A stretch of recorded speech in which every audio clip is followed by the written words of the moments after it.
மனுஷனை என்னையா சோதிக்கிறான்னு சொல்லி வேதம் சொல்லுது. திராணிக்கு மேல சோதிக்க மாட்டாரு. ஒரு மனுஷனுடைய வாழ்க்கையை சொல்லு. தாவீது ராஜாவுடைய வாழ்க்கை பெஸ்ட் எக்ஸாம்பிள். அந்த மனுஷனுடைய விசுவாசத்தை பாருங்க.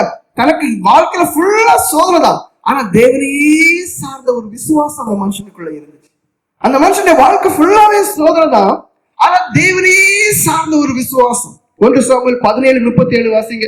அங்க கோலியாத்துக்கு முன்னாடி நிற்கும் போது அந்த மனுஷனுக்குள்ள விசுவாசம் தான் கோலியாத்தை ஜெயித்தது. என்ன சொல்றாரு? நான் பெரிய யுத்த மனுஷன், நான் உன்னைய அடிச்சு கொண்டுருவேன்னு சொல்லல. என்ன சொல்றா தெரியுமா? எனக்குள்ள தேவன் இருக்கிறார், என்னோட தேவன் இருக்கிறார். அதை நான் என்னுடைய வாழ்க்கையில கண்டேன். எப்படி கண்டேன்? நான் ஆடு மேய்ச்சிட்டு இருக்கும்போது சிங்கம் வந்துச்சு, எனக்கு அந்த நேரம் ஒரு பெலனை தந்தார், 2 கழிச்சு போட்டுட்டேன்.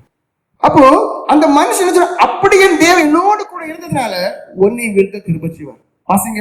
இன்னும் தாவீது என்னை சிங்கத்தின் கைக்கும் கரடியின் கைக்கும் தப்புவித்த கர்த்தர் இந்த பெலிஸ்தருடைய கைக்கும் தப்புவிப்பார் என்றான். போதும். இங்கதான் என் விசுவாச வாழ்க்கை. 2 உருவத்தை ஒப்பிடும் போது பெரிய மலைக்கு முன்னாடி சின்ன ஒரு குத்து இருந்த மாதிரி, சின்ன ஒரு பாறை இருந்த மாதிரி தான் சைஸ்கள். தாவீது எப்படி போய் முன்னாடி நிற்கிறான்? கரடிக்கு முன்னாடி என் தேவன் தப்புவிக்க கிருபை செய்தார், சிங்கத்தின் கைக்கும் தேவன் தப்புவிக்க கிருபை செய்தார். அப்போ இங்க அந்த மனுஷனா பார்க்கல, இயேசுவை நிந்தித்ததால, தேவனை நிந்தித்ததால ஒரு மிருகமா தான் பாத்துக்க. நீ ஒரு மிருகம் தான், இந்த மிருகத்தின் கைக்கும் என் தேவன் தப்பிக்க வரல. அதான் என் விசுவாச வாழ்க்கை. ஒருபடி மேல நீங்க பாருங்க, அந்த விசுவாச வாழ்க்கையை பாருங்க. நமக்கு யாராவது தீங்கு பண்ணும்போது நம்ம என்ன பண்ணுவோம்? அந்த மனுஷனுக்கு பழி செய்யணும்னு நினைப்போம். ஆனா தாவீதுடைய வாழ்க்கையை பாருங்க. தேவனையே சார்ந்த ஒரு மனுஷன் சவுல் ராஜாவுடைய வாழ்க்கை முழுவதும் எதுக்கு செலவிட்டார்? தாவீதை எப்படியாவது பிடிச்சு கொள்ளணும். ஆனா அதே தாவீதுடைய கையில சவுல் ராஜாவை தேவன் ஒப்படைக்கிறார். ஒப்படைக்கும் போது கொல்லல. அந்த மனுஷன் விசுவாசம் என்ன தெரியுமா? என்னை இந்நாள் வரைக்கும் பாதுகாக்கிற தேவன், சவுல் எவ்வளவுதான் நாட்கள் உயிரோட இருந்தாலும் கூட இன்னும் என்னை பாதுகாக்க வல்லவர். அந்த விசுவாசத்தை அளவு பாருங்க. சவுல் தாவீதை விடாமல் கொல்ல முயற்சி பண்ணுகிறான். இங்கே தாவீதுடைய கையில சவுல் மாட்டான். நினைச்சா கொல்லலாம். ஏன் கொல்லல தெரியுமா? விசுவாசம் தேவனிடத்துல இருந்துச்சு. என்னை இந்நாள் வரைக்கும் பாதுகாக்கிற தேவன், சவுல் ராஜாவா இருந்தாலும் என்ன ஒண்ணும் பண்ண முடியாது, நிச்சயமாகவே அவரால் என்ன ஒண்ணும் பண்ண முடியாதுன்னு சொல்லி பழிக்கு பழி வாங்கல. பழிக்கு பழி வாங்கல, தேவனுடைய கையில ஒப்பு கொடுத்துட்டார். அவனுடைய வாழ்க்கை தற்கொலை பண்ணி முடியும் பரிதாபமே இருந்துச்சு. தேவனை சார்ந்த ஒரு விசுவாசம் உங்களுக்கு இருக்கான்னு பாருங்க.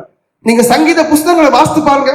தாவீது ராஜா எவ்வளவுக்கு எவ்வளவு தேவனை சார்ந்த விசுவாசத்தோடு வாழ்ந்தான்னு இருக்கு. தன்னுடைய கவலைகள், துன்பங்கள், பாரங்கள் எல்லாத்தையும் மனுஷன் அறிக்கை பண்ணுவார். அறிக்கை பண்ணும் போது என்ன சொல்லுவார்? நான் யாருக்கும் பயப்பட மாட்டேன். ஏன்? தேவனையே சார்ந்ததுனா அவர் என்னை பாதுகாப்பார் என்று. 27 சங்கீதம் 1 வசனம் வாசிங்க. என் வெளிச்சமும் என் ரட்சிப்புமானவர், யாருக்கு பயப்படுவேன்? கர்த்தரின் ஜீவனின் பலனானவர், யாருக்கு அஞ்சுவேன்? பாருங்க, வாழ்க்கை முழுவதும் கஷ்டம், நெருக்கம், சோதனை தாயா. ஆனா அந்த விசுவாசத்தின் அளவு பெருக பெருக பெருக பெருக விசுவாசம் அறிக்கை பண்ணுகிறார். கர்த்தரின் வெளிச்சம், அவரின் ரட்சிப்பு, அவர் என்ன இந்நாள் வரைக்கும் பாதுகாத்தார், இன்னும் ரட்சிப்பார். யாருக்கு பயப்படுவேன்? கர்த்தரின் ஜீவனின் பலனானவர், யாருக்கு அஞ்சுவேன்? தான் என் விசுவாச வாழ்க்கை. அவரையே விசுவாசித்து அவரையே விசுவாசித்து அவரையே விசுவாசித்து முன்னோக்கி முன்னோக்கி முன்னோக்கி முன்னோக்கி செல்லக்கூடிய வாழ்க்கை. உங்க விசுவாச வாழ்க்கை எப்படி இருக்கு? சின்ன காரியம், சின்ன கஷ்டம் வந்து அப்படியே பின்வாங்கி போகக்கூடியவர்களா இருக்கிறீங்க. ஆனாலும் சொல்றோம் நானும் விசுவாசி என்று. உங்களை நீங்களே சோதிச்சு பாருங்க.